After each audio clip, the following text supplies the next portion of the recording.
Hello students.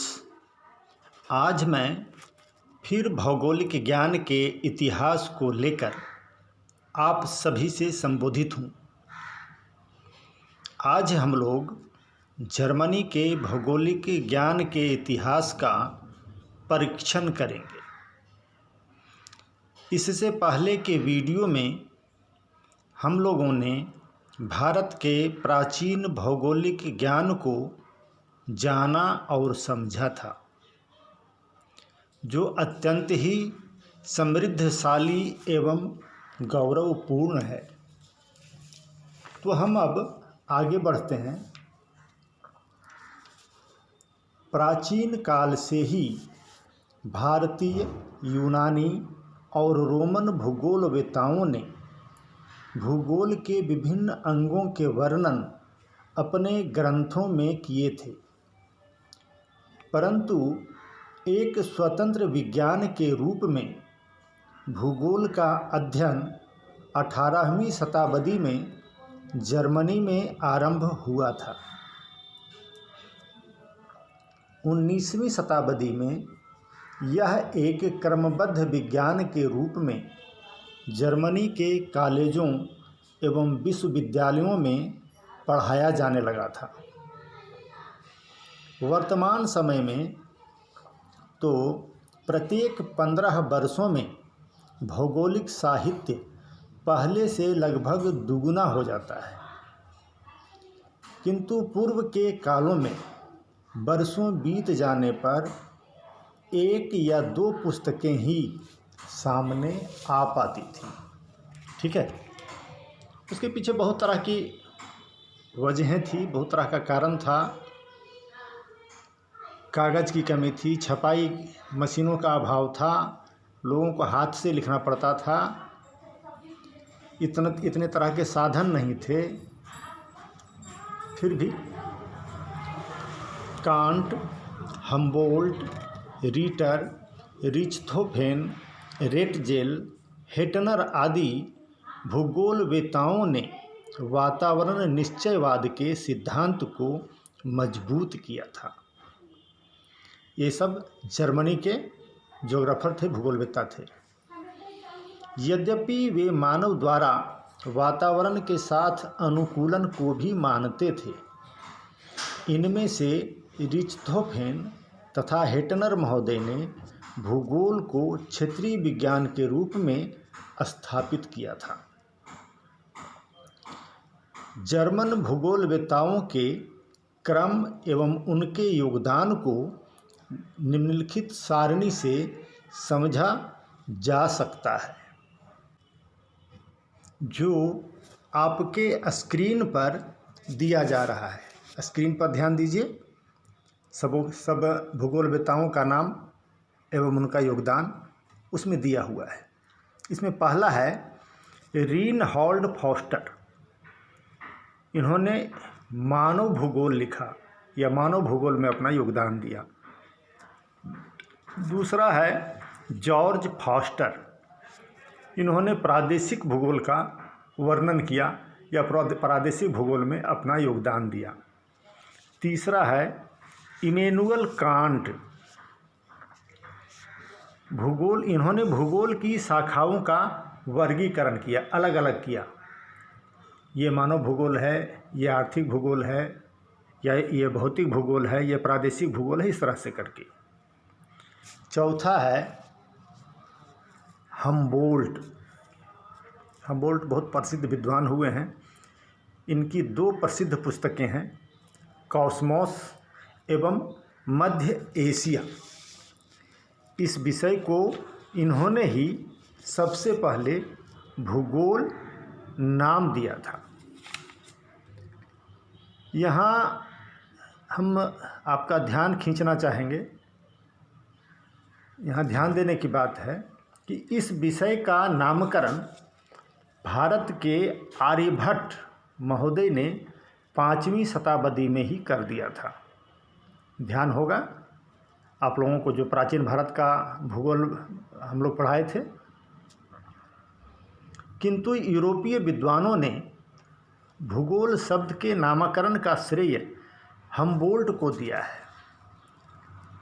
हालांकि हम अगर विषय की गहराई में जाएं तो पता चलता है कि भूगोल का सर्वप्रथम विकास भारत में ही हुआ था।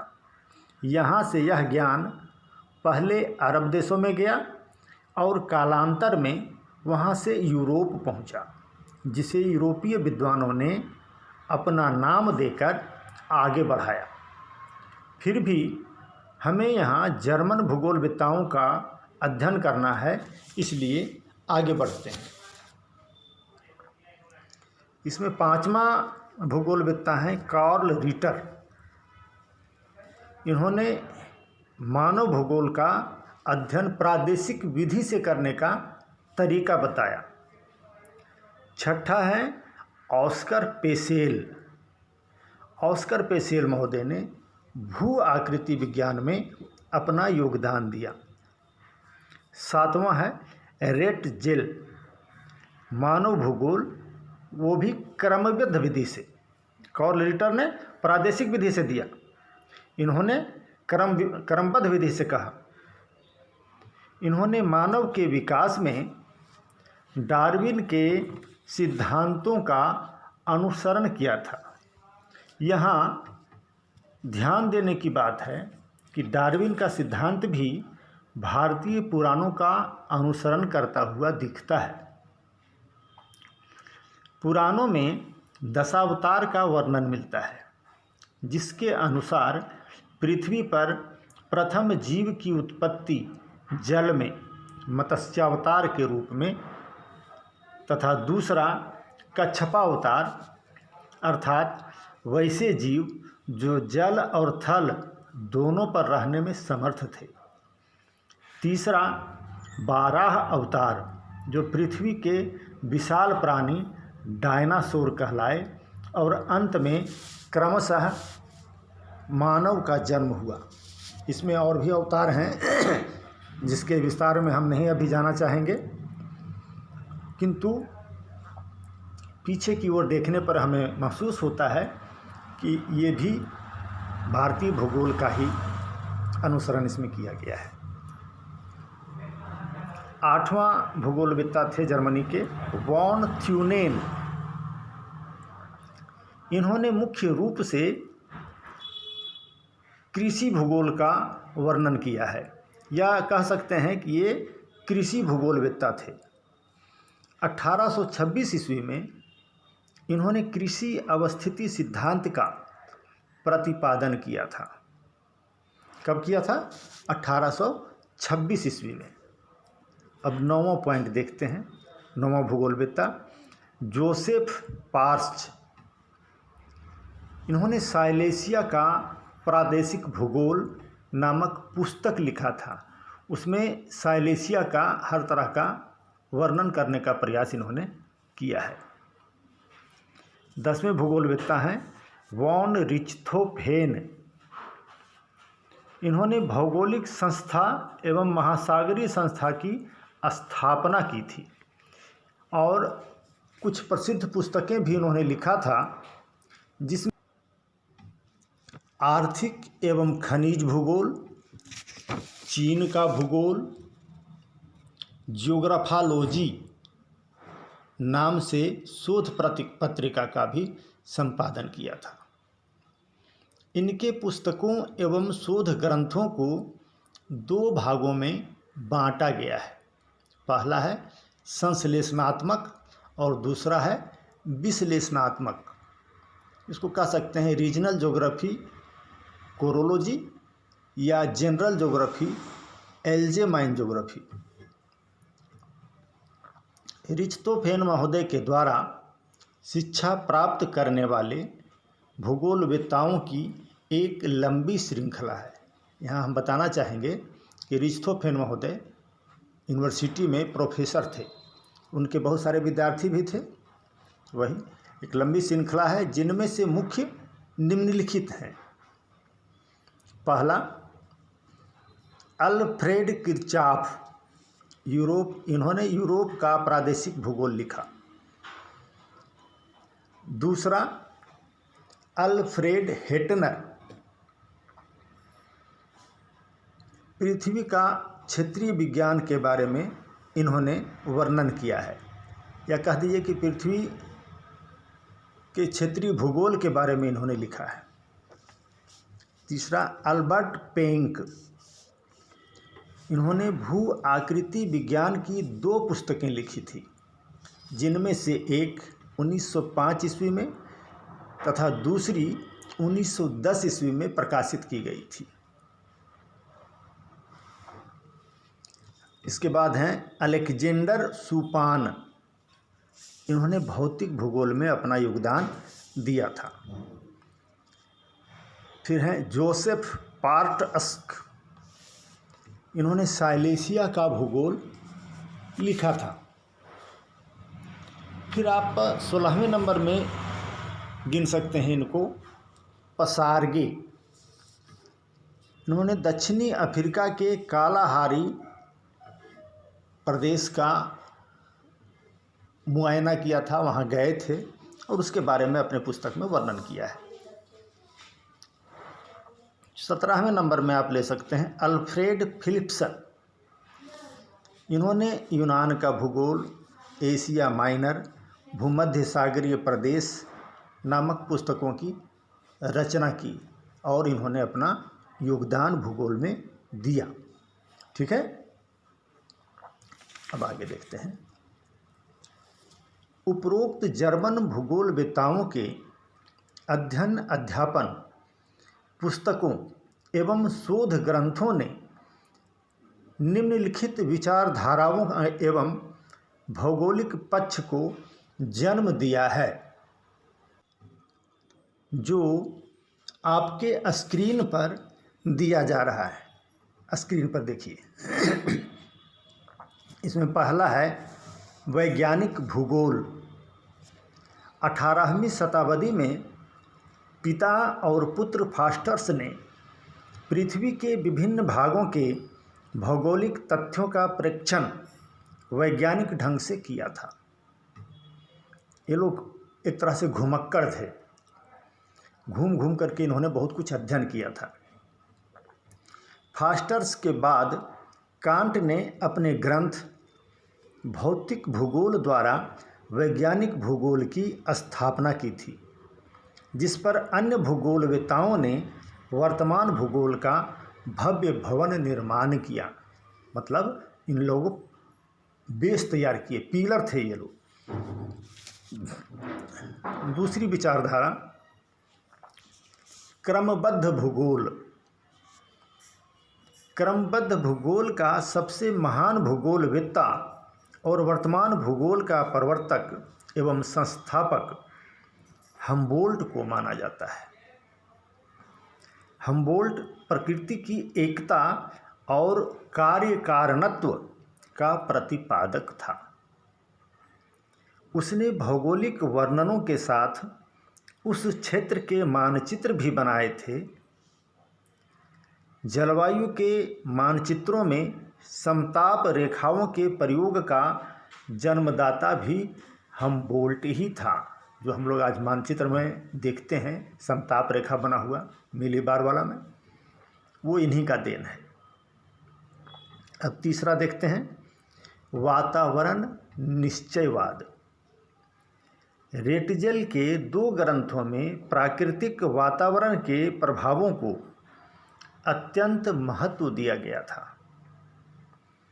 रेटजेल के बाद के जर्मन भूगोलवेत्ताओं ने वातावरण के प्राकृतिक एवं सांस्कृतिक दोनों पक्षों को यथोचित महत्व देते हुए नव निश्चयवाद या वैज्ञानिक निश्चयवाद का विकास किया है। ठीक है, अब चौथा हम लोग देखते हैं। चौथा विचारधारा भूगोल क्षेत्र वर्णनी विज्ञान।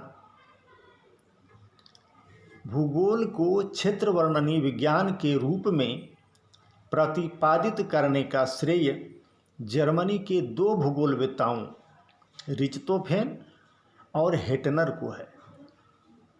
इन्होंने भूगोल के अध्ययन क्षेत्र की भी व्याख्या की थी तथा अन्य क्रमबद्ध विज्ञानों के साथ भूगोल के संबंधों का विश्लेषण और संश्लेषण भी किया था। हो गया। अब पांचवां देखिए, पांचवां विचारधारा या पांचवां पॉइंट, भू आकृति विज्ञान का विकास। इसमें अल्बर्ट पेंक ऐसा प्रथम लेखक प्रोफेसर था जिसने भू आकृति विज्ञान की सर्वप्रथम पाठ्यपुस्तक 2 ग्रंथों के रूप में लिखी थी। पेंक महोदय में अन्वेषण करने की महान क्षमता थी। वो अन्वेषण शोध बहुत ज़बरदस्त तरीके से करते थे। वह मूलतः भौतिक भूगोलवेत्ता था। उसने डेविस के अपर्दन चक्र सिद्धांत को अपने अन्वेषणों के वर्णनों द्वारा अस्वीकार कर दिया था। ठीक है, आप डेविस के बारे में जब अमेरिकन स्कूल का पढ़ेंगे तब पता चलेगा।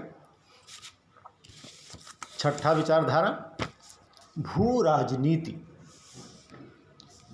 भू राजनीतिक विचारधारा का जन्म भी जर्मनी में ही हुआ था।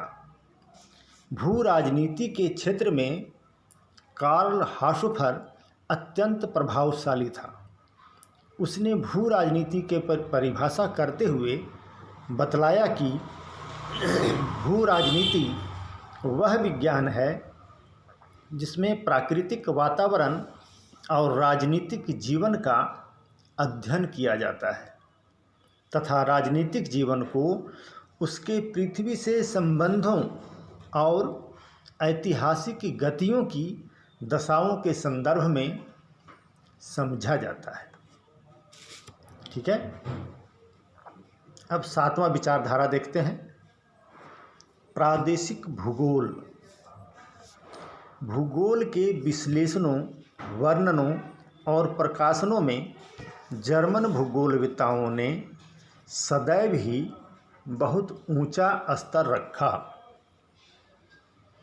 1925 ईस्वी में जर्मन सरकार ने भौगोलिक अन्वेषणों का खर्चा देकर बहुत से भूगोलवेत्ताओं को विदेशों में भेजा था, अन्वेषण करने के लिए, खोज करने के लिए।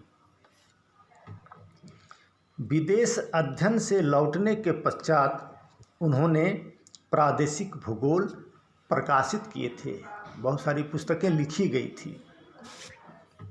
अब आठवां विचारधारा,